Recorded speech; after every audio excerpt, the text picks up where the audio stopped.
Hey everybody, Scott here. Just wanted to show you this Schlage smart Wi-Fi deadbolt lock that my wife ordered for our front door, so we can, make it easier on friends and family. If we're going out of town, we need them to help take care of our dogs or something at the house. We can give them a code to get in.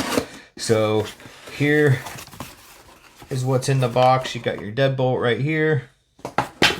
This looks like the front plate.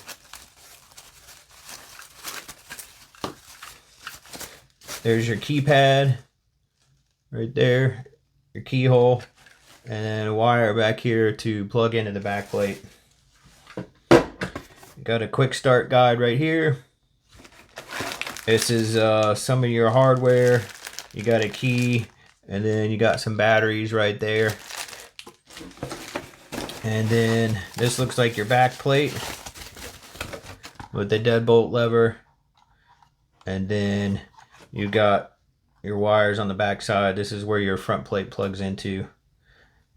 And then last, this piece of hardware right here. So I'll follow up with a video after it's installed.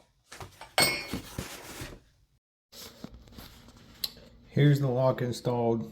All you do to open it is just turn the lever like that, and then it'll give you an alert on your phone once you got the app set up that it's unlocked, and turn it back down, and it alerts you again on your phone that the door is locked. And then if you're leaving, you just unlock it, and then when you leave, you just push this lock button, and then it will lock as you see the deadbolt coming out there. And then to get it unlocked, you got to put in your code, and then the deadbolt will go back in.